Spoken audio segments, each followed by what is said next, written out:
Hello everyone, कैसे हो आप सभी। Welcome to achievers academy. आशा करती हूँ सभी अच्छे होंगे, स्वस्थ होंगे।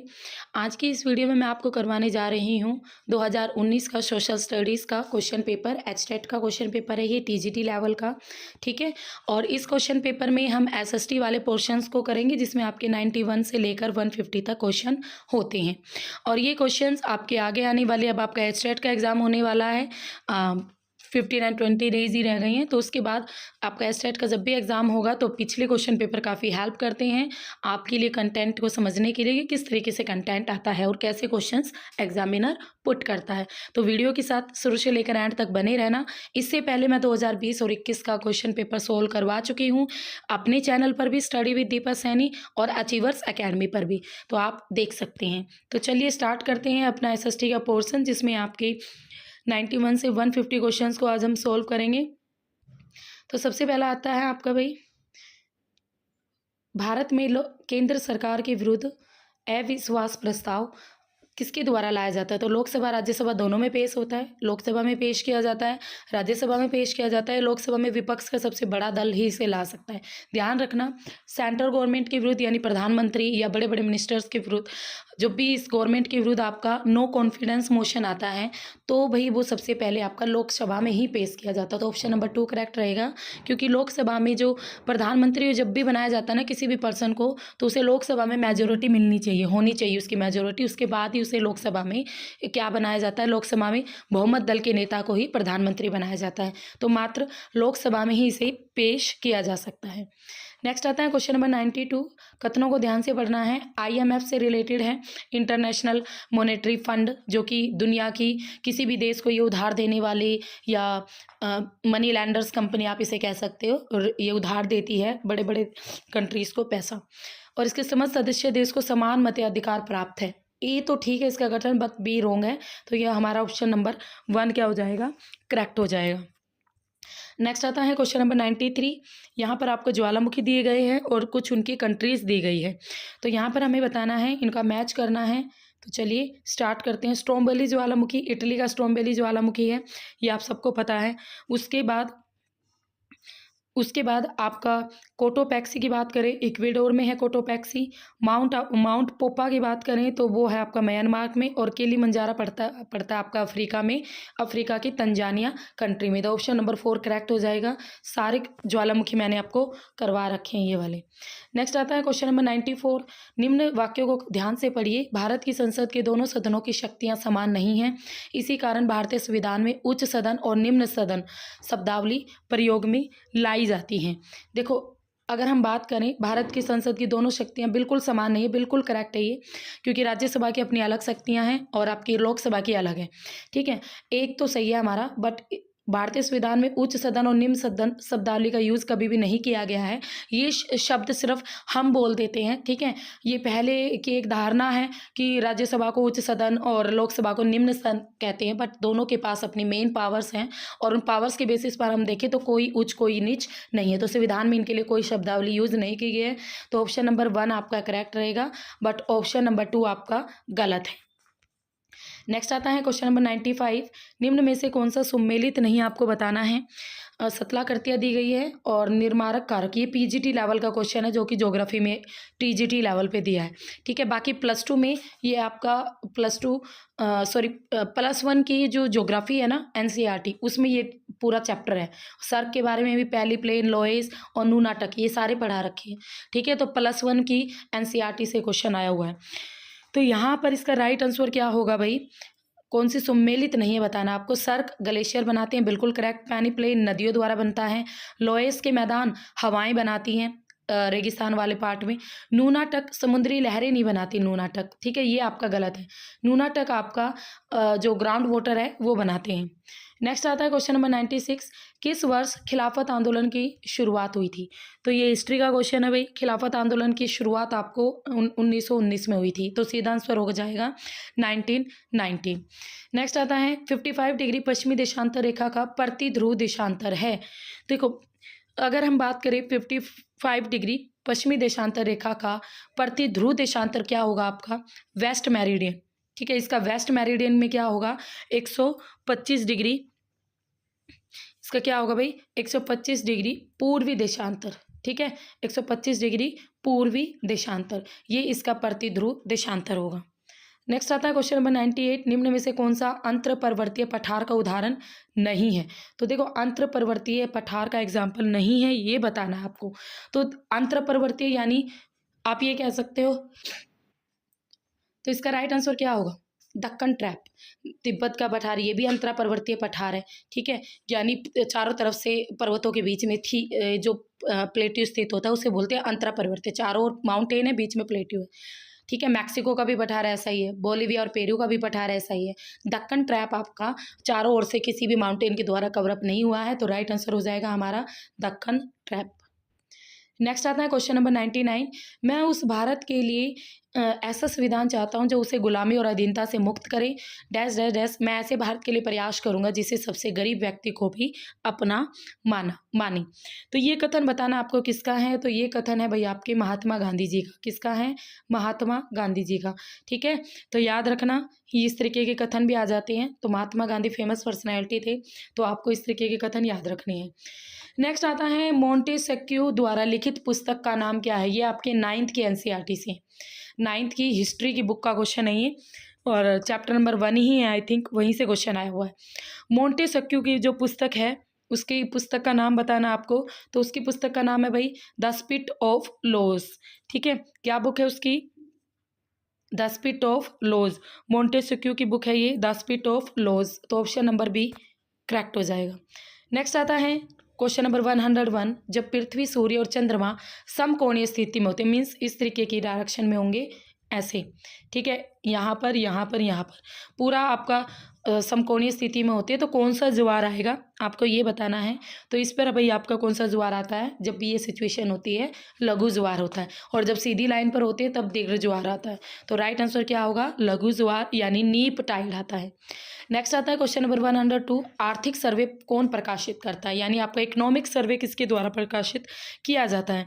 तो जो इकोनॉमिक सर्वे होता है आपका, तो भाई आर्थिक सर्वे जो प्रकाशित करता है वो कौन होता है। देखो, ये सर्वे वगैरह आपके कौन करता है भाई, भारतीय सांख्यिकीय संस्थान। ठीक है, इनके द्वारा किए जाते हैं। आरबीआई का तो इससे कोई भी लेना देना नहीं होता, बट यहाँ पर क्वेश्चन पूछा गया आर्थिक इकोनॉमिक सर्वे प्रकाशित कौन करता है। ठीक है, तो इसमें थोड़ा डाउट है, आपका वित्त मंत्रालय आंसर डाला था, और मेरे अकॉर्डिंग इसका आंसर ये भी होना चाहिए सांख्यिकीय संस्थान द्वारा, बट प्रकाशित वर्ड बात किया गया है। इकट्ठा तो ये करता है, प्रकाशित आई थिंक वित्त मंत्रालय ही करता हो, मिनिस्ट्री ऑफ फाइनेंस, तो याद रखना। ठीक है, इसमें थोड़ा मुझे इशू लग रहा है, तो चेक कर लेना इसको। नेक्स्ट आता है क्वेश्चन नंबर 103, निम्नलिखित कथन में से कौन सा कथन आपको बताना है गलत है। एकाधिकार उत्पादन को प्रतिबंधित कर कीमत बढ़ा सकता है। एक अधिकार में एक फर्म और एक उद्योग में कोई अंतर नहीं होता।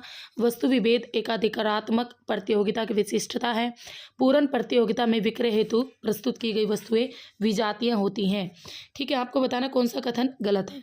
तो ये जो पूर्ण प्रतियोगिता में अगर हम बात करें, पूर्ण प्रतियोगिता में विक्रय हेतु प्रस्तुत की गई जो वस्तुएं हैं वो विजातीय होती हैं, और जो भी आपकी सेल करने के लिए आती है कंपटीशन में, सारी की सारी अलग अलग होती हैं। ये चीज़ गलत है। हेट्रोजीनियस का मीनिंग होता है अलग अलग, तो ऐसा कुछ नहीं होता, सारी अलग अलग नहीं हो, कुछ हो सेम भी तो हो सकती हैं। तो ये कथन तो आपके करेक्ट हैं, जबकि ये 4 वाला कथन आपका क्या है, रॉन्ग है। नेक्स्ट आता है क्वेश्चन नंबर 104, स्वराज पार्टी के संस्थापक कौन थे। तो भाई स्वराज पार्टी के संस्थापक थे आपके CR Das. Right answer is CR Das. Next आता है क्वेश्चन नंबर 105, निम्न देशों में से सार्वभौम वयस्क मताधिकार सबसे आखिर में अपनाने वाला देश कौन सा था। तो इसको अपनाने वाला सबसे आखिरी में था साउथ अमेरिका, यानी दक्षिण अमेरिका। नेक्स्ट आता है क्वेश्चन नंबर 106, GNP और GDP, इन दोनों में अंतर बताना आपको। तो इन दोनों में अंतर क्या होता है। देखो, GNP और GDP हमारे एक वर्ष के अंदर जितनी देश के अंदर जो भी आपकी वस्तु और सेवाओं का उत्पादन हुआ है, प्रोडक्शन हुआ है, उसे GDP कहते हैं। GNP होता है जो बिल्कुल ग्रोस नेट प्रोडक्ट, यानी जिसमें आपको विदेश से शुद्ध प्राप्त साधन आय भी इनमें इंक्लूड हो जाते हैं, क्योंकि विदेश से भी तो आय प्राप्त हो रही है, तो उसको भी कर देते हैं, तो वो होता है आपका GNP। तो इन दोनों के बीच में अंतर यही होता है कि GNP में आपके विदेश से प्राप्त शुद्ध आय भी जुड़ जाती है, और GDP में ओनली हमारे देश के अंदर सीमा के अंदर जो जो उत्पादन हुआ वो जुड़ता है। तो ऑप्शन नंबर 4 रहेगा इसका करेक्ट आंसर। नेक्स्ट आता है क्वेश्चन नंबर 107, नेपोलियन बोनापार्ट ने किस वर्ष में फ्रांस के सम्राट के रूप में अपनी ताजपोशी की थी? तो बोनापार्ट ने भाई 1804 में की थी। ये भी आपका हिस्ट्री का क्वेश्चन है, 9th से आया है, 9th के एनसीईआरटी से। नेक्स्ट आता है क्वेश्चन नंबर 108, उत्पादन संभावना वक्र को किस नाम से जानते हैं? तो उत्पादन जो संभावना वक्र है इसे ट्रांसफॉर्मेशन वक्र भी कहते हैं, रूपांतरण वक्र के नाम से भी इसे जाना जाता है। तो राइट आंसर रहेगा ट्रांसफॉर्मेशन कर्व। नेक्स्ट आता है क्वेश्चन नंबर 109, भारत के मुख्य चुनाव आयुक्त की नियुक्ति भारत के राष्ट्रपति द्वारा की जाती है। बिल्कुल करेक्ट है ये ऑप्शन आपका। दूसरा देखते हैं, मुख्य चुनाव आयुक्त राष्ट्रपति के प्रति उत्तरदायी होता है, ये गलत है, ये आंसरेबल नहीं होता बिल्कुल भी, ठीक है। तो ये कथन गलत है, एक ठीक है, एक सही और दो गलत, यानी ऑप्शन नंबर 3 हमारा करेक्ट हो जाएगा। नेक्स्ट आता है क्वेश्चन नंबर 110, आर्थिक नियोजन संबंधित है।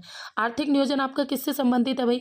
तो जो आर्थिक नियोजन है वो आपका जो इकोनॉमिक प्लानिंग है, समाजवादी अर्थव्यवस्था भी और मिश्रित दोनों से ही संबंधित है। देखो इकोनॉमिक प्लानिंग तो आपकी हर जगह होती है ना, चाहे वो सोशलिस्ट कंट्री है चाहे मिक्स इकोनॉमी अपनाने वाली कंपनी है, तो दोनों आएगा। नेक्स्ट आता है क्वेश्चन नंबर 111, अक्टूबर क्रांति के दौरान रूस का जार कौन था? रूस का जार कौन था, यानी आपको बताना है। ये आपके अक्टूबर क्रांति हिस्ट्री का क्वेश्चन है और आपके एनसीईआरटी से आया हुआ है। तो इसका राइट आंसर क्या होगा? Nicholas second. तो मैं बता दूं टीजीटी स्टूडेंट, मैंने अब अपने चैनल पर ज्योग्राफी की एनसीईआरटी करा रही हूँ आपको, ठीक है। ज्योग्राफी की एनसीईआरटी करवा रही हूँ, क्लास 8 की एनसीईआरटी मैंने सिर्फ एक ही वीडियो में डाली है। इसी तरीके से 9th की एनसीईआरटी भी आपको एक वीडियो में मिल जाएगी 2 या 3 दिन में। तो अपने सब्जेक्ट को एनसीईआरटी से ज़रूर करना, क्वेश्चन एनसीईआरटी से ही आए हुए हैं। नेक्स्ट आता है क्वेश्चन नंबर 112, होआ हाओ आंदोलन के संस्थापक थे। तो इस आंदोलन के जो संस्थापक थे वो थे भाई माओ त्से तुंग। तो राइट आंसर रहेगा माओ त्से तुंग। होआ हाओ आंदोलन के संस्थापक कौन थे? माओ त्से तुंग। नेक्स्ट आता है अफ्रीका के दक्षिणतम छोर पर उत्तर से दक्षिण की ओर प्रवाहित होने वाली, यानी उत्तर से दक्षिण की ओर प्रवाहित होने वाली समुद्री धारा आपको बतानी है। तो राइट आंसर क्या रहेगा? अगुलहास की धारा। अगुलहास की धारा ये मैंने डिटेल में करवा ही रखा है। नेक्स्ट आता है क्वेश्चन नंबर 114, ICOR ये क्या है?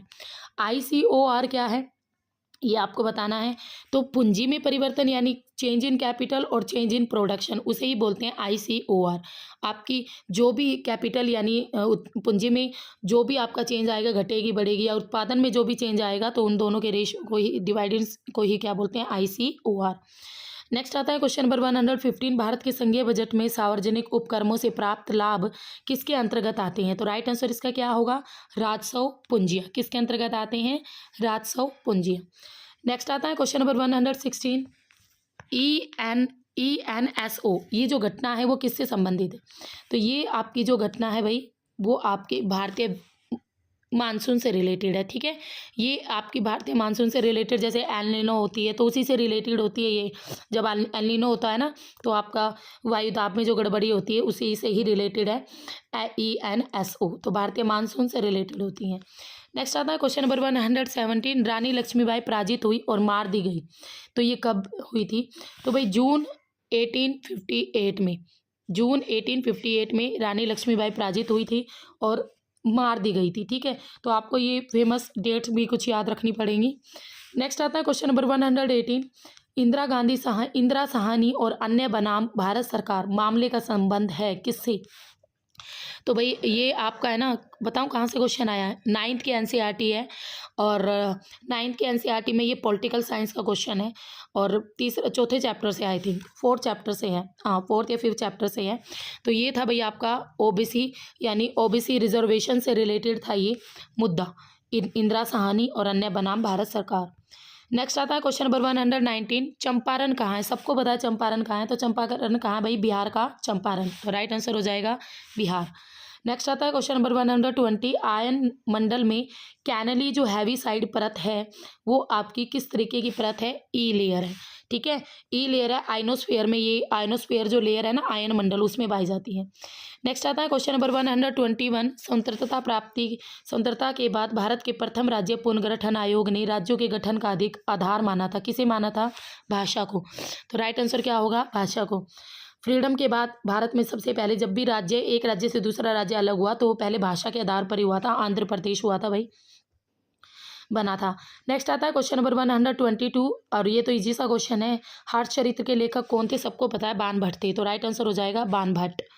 नेक्स्ट आता है क्वेश्चन नंबर 123, अशोक के अधिकतर अभिलेख लिखे गए थे, तो किस में लिखे गए थे अशोक के अधिकतर अभिलेख? प्राकृत भाषा में। ठीक है, कि किस में लिखे गए थे भाई अशोक के अधिकतर प्राकृत भाषा में, तो राइट आंसर क्या हो जाएगा? प्राकृत भाषा। नेक्स्ट आता है एक आयताकार अति परवलय मांग वक्र, ये आपका +1 का क्वेश्चन है, अब +1 के मिलेगा बुक में, ये इकोनॉमिक्स के में। मांग की कीमत लोच का मूल्य क्या होता है? तो इसका राइट आंसर हो जाएगा आपका E = 1। जब E = 1 में माना जाता है तो डिमांड आपकी रेक्टेंगल हाइपरबोला डिमांड कर्व बनाती है। ठीक है, रेक्टेंगल हाइपरबोला, तो राइट आंसर हो जाएगा जब आपका E = होता है 1 के। नेक्स्ट आता है क्वेश्चन नंबर 125, टाइफून की उत्पत्ति स्थल क्या है? तो टाइफून की जो उत्पत्ति स्थल है भाई, टाइफून आपकी जो चक्रवात प्रशांत महासागर के में उगते हैं उन्हें बोलते हैं टाइफून, और यहाँ पर उत्तर पश्चिमी है। ठीक है, तो उत्तर पश्चिमी वाले पार्ट में यानी यूएसए के आसपास जो चक्रवात उठते हैं उन्हें टाइफून के नाम से, सॉरी, उत्तर पश्चिमी प्रशांत महासागर यानी जो जापान है, जापान के आसपास वाले एरिया में जो चक्रवात उठते हैं उसे टाइफून के नाम से जाना जाता है। नेक्स्ट आता है क्वेश्चन नंबर 126, कौन सा युग्म सुमेलित नहीं, आपको ये बताना है। तो देखो भाई, चाय असम में बिल्कुल करेक्ट, जूट पश्चिम बंगाल करेक्ट, कॉफ़ी कर्नाटक में करेक्ट, रबड़ आपके इसमें नहीं होती, तमिलनाडु में नहीं होती, रबड़ आपके साउथ में ही होती है, केरला आई थिंक नंबर 1 पर आता है, तो चेक कर लेना, बट तमिलनाडु नहीं आता। नेक्स्ट आता है क्वेश्चन नंबर 127, भारत में राजनीतिक दलों को मान्यता कौन प्रदान करते हैं?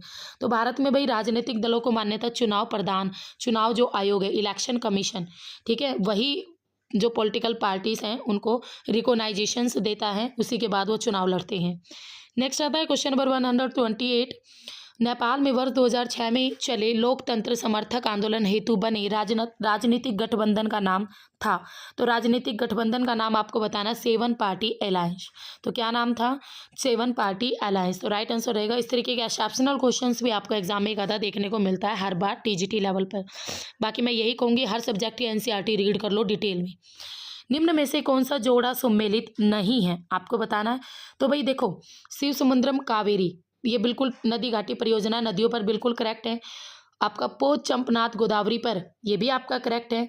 काकरपारा आपकी नर्मदा पर नहीं है, ठीक है, तो यही आपका रोंग है। उकाई ताप्ती पर, ये सारी परियोजनाएं मैंने पेड कोर्स में भी करवा रखी है, पीजीटी में तो करवाई रखी है। हाँ भाई, जिन भी स्टूडेंट को एचटेट पीजीटी और आपके एचटेट नेट का ज्योग्राफी का कोर्स लेना, तो अचीवर्स एकेडमी डाउनलोड करो। और ये जितने भी क्वेश्चन है ना ज्योग्राफी के और अदर सब्जेक्ट्स के, तो मैंने हैंड रिटन नोट्स बनाए हैं टीजीटी लेवल के, एसएसटी टीजीटी के हैंड रिटन नोट्स हैं, हिस्ट्री पॉलिटिकल ज्योग्राफी इकोनॉमिक्स के। जो भी स्टूडेंट नोट्स लेना चाहता है तो वो मुझे 9728771666 नंबर पर व्हाट्सएप पर मैसेज करें, तो आपको यहाँ से टीजीटी एसएसटी के नोट्स प्रोवाइड हो सकते हैं और आप डिटेल में चीज़ों को पढ़ सकते हैं। ये नदी घाटी परियोजना भी मेरा नोट्स में अवेलेबल है। नेक्स्ट आता है क्वेश्चन नंबर 130, प्रयाग प्रस्तुति के लेखक कौन थे? तो प्रयाग प्रस्तुति के लेखक कौन थे? हरिसेन की थी प्रयाग प्रस्तुति, तो राइट आंसर हो जाएगा हरिसेन। ठीक है, तो प्रयाग प्रस्तुति किसकी थी? आपकी हरिसेन की, तो option number 1 is correct. Next आता है क्वेश्चन नंबर 131, श्रम के लैंगिक विभाजन का मूल आधार है। तो श्रम के लैंगिक विभाजन का मूल आधार था भाई रूढ़वादी छवियां। ठीक है, तो ऑप्शन नंबर 3 रहेगा। जो भी यानी उनके साथ जो भी लेबर्स के साथ डिवीजन होता था सेक्स के बेसिस पर, वो आपका रूढ़वादी बिलीफ की वजह से होता था। नेक्स्ट आता है क्वेश्चन नंबर 132, शाहजहां की माता थी। तो शाहजहां की माता कौन थी? ठीक है, किसकी वो थी? तो शाहजहां की जो माता थी भाई, वो आपके राठौर की राजकुमारी थी, तो राइट आंसर हो जाएगा राठौर की राजकुमारी, ऑप्शन नंबर 3। ठीक है,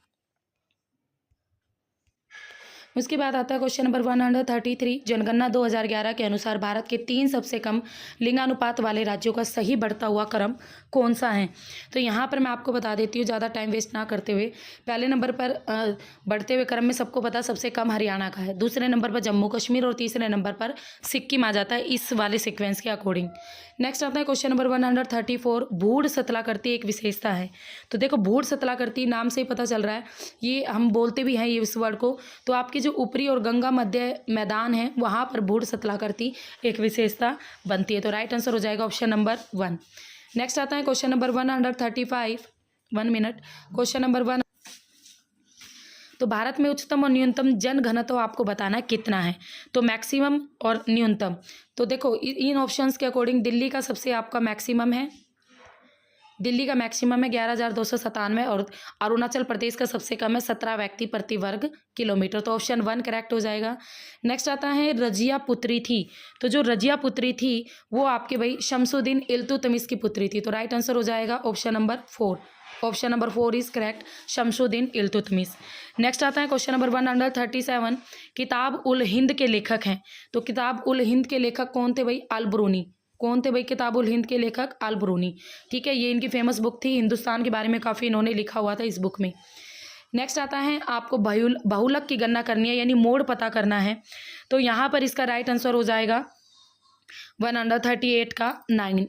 ठीक है, 9 इसका करेक्ट हो, 1 2 3 4, 9 इसमें 4 बार आया है। तो जो सबसे ज़्यादा बार आता है ना नंबर, वही मोड होता है। तो राइट आंसर इज 9। नेक्स्ट आता है क्वेश्चन नंबर 139।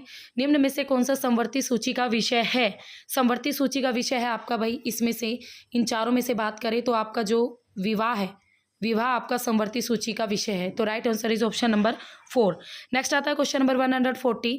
भारत में स्थानीय स्वशासी निकायों में सीटें आरक्षित की गई है।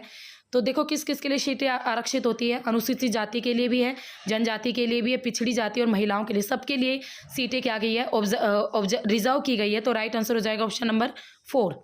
नेक्स्ट आता है क्वेश्चन नंबर 141। अधिकारों के पीछे सबसे प्रभावशाली घटक है। अधिकारों के पीछे सबसे प्रभावशाली जो घटक माना जाता है वो है आपकी समाज से स्वीकृति। ठीक है, रिकॉग्नाइजेशन ऑफ सोसाइटी। तो राइट आंसर हो जाएगा हमारा ऑप्शन नंबर 3। नेक्स्ट आता है क्वेश्चन नंबर 142। आपको सही उत्तर का चयन करना है। तो चलिए मैच करते हैं, इसमें क्या रहेगा आपका आंसर। तो भाई मैग्रोव वन आपकी जो डेल्टाई वनों में मिलते हैं, सबको पता है। उष्णकटिबंधीय सदाबहार वन ये भारत के पश्चिमी घाट पर मिलते हैं। उष्णकटिबंधीय आपकी सूक्ष्म सदाबहार, अगर हम इनकी बात करें तो ये आपके मिलते हैं कोरोमंडल तट पर। और आर्द्र समशीतोष्ण, ठीक है आपके, सॉरी, जो उष्णकटिबंधीय सूक्ष्म सदाबहार ये, एक मिनट रुको तुम,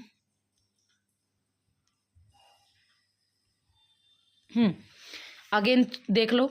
जो आपके होते हैं ना मैग्रोव वन तो मिलते हैं आपके गंगा नदी डेल्टा, बिल्कुल करेक्ट है। दूसरे सदाबहार आपके पश्चिमी घाट में मिलते हैं, ये भी करेक्ट है। हाँ ठीक है, सूक्ष्म सदाबहार वन आपके कोरोमंडल तट पर और समशीतोष्ण आपके नीलगिरी और अन्नामलाई पहाड़ियों पर। तो राइट आंसर हो जाएगा ऑप्शन नंबर 3। नेक्स्ट आता है वह क्षेत्र पहचानिए जहाँ लोकतांत्रिक व्यवस्थाएं अधिक सफल नहीं हो पाई है। तो वो पहचानना है आपको आर्थिक असमानताओं में कमी लाने में। तो ये वाला एरिया जो जहाँ पर आपकी लोकतांत्रिक व्यवस्थाएं अधिक सफल नहीं हो पाई है। नेक्स्ट आता है क्वेश्चन नंबर 144। एक उपभोक्ता संतुलन में होता है जब सीमांत उपयोगिताएं आपकी होती हैं। तो सीमांत उपयोगिताएं आपकी होती है समान, ठीक है, जब आपका उपभोक्ता भी संतुलन में होगा। नेक्स्ट आता है क्वेश्चन नंबर 145। व्यापार चक्र संबंधित नहीं है। तो व्यापार चक्र आपका किससे संबंधित नहीं है भाई? तो व्यापार चक्र आपका वो सरकार में राजनीतिक दल से संबंधित नहीं है। तो ये आपका व्यापार चक्र से रिलेटेड नहीं है। तो ऑप्शन नंबर 4 इज करेक्ट। तो क्वेश्चन नंबर 145 का राइट आंसर रहेगा आपका क्या? सरकार में राजनीतिक दल से।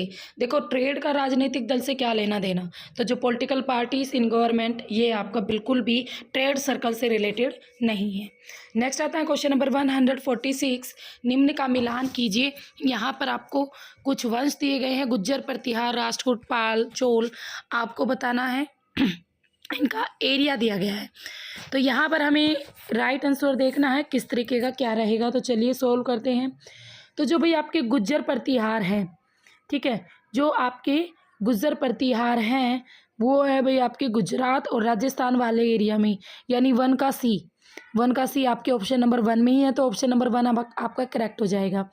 राष्ट्रकूट की बात करें तो राष्ट्रकूट पड़ते हैं आपके पश्चिमी दक्कन वाले पार्ट में, पाल पड़ते हैं आपकी बंगाल वाले पार्ट में, ठीक है, और चोल पड़ते हैं तमिलनाडु साउथ में। तो राइट आंसर हो जाएगा ऑप्शन नंबर आपका 1। नेक्स्ट आता है क्वेश्चन नंबर 147। H गोसेन का द्वितीय नियम कौन सा है? H गोसेन का जो द्वितीय नियम है वो है आपका law of equi marginal utility, यानी राइट आंसर रहेगा हमारा सम सीमांत उपयोगिता नियम। इस पेपर में इकोनॉमिक्स में जो भी क्वेश्चंस आए हैं सारे के सारे आपकी 11th की इकोनॉमिक्स से हैं, ठीक है। जितने भी आपके कर्व हैं सारे 11th में हैं। ये आपके मार्जिनल यूटिलिटी क्या होता है, डिमिनिशिंग यूटिलिटी क्या होता है, ठीक है, सरप्लस क्या होता है, वेरिएबल पोर्शंस क्या होते हैं, ये सारे के सारे आपके 11th के एनसीईआरटी से हैं। नेक्स्ट आता है क्वेश्चन नंबर 148। मणिकर्ण यानी हिमाचल प्रदेश जाना जाता है, मणिकर्ण हिमाचल प्रदेश किसके लिए जाना जाता है? तो ये जाना जाता है भाई आपकी सौरिक ऊर्जा, वायु ऊर्जा, भूतापीय ऊर्जा या अणुशक्ति ऊर्जा। तो किसके लिए जाना जाता है? भूतापीय ऊर्जा के लिए। तो राइट आंसर हो जाएगा ऑप्शन नंबर सी। नेक्स्ट आता है क्वेश्चन नंबर 149। कौन सा अर्थशास्त्री उदासीनता वक्र विधि से संबंधित नहीं है? तो कौन सा नहीं है? मार्शल। मार्शल आपका इनडिफरेंस कर्व मेथड से रिलेटेड नहीं था, बाकी हिग्स, एलन, पेरेंटो ये तीनों के तीनों थे। ये भी 11th की एनसीईआरटी से क्वेश्चन है। आईएमएफ ने कार्य करना कब शुरू किया था? तो भाई आईएमएफ आपका 1947। आईएमएफ इंटरनेशनल जो आपका मॉनेटरी फंड है उसे बोलते हैं आईएमएफ।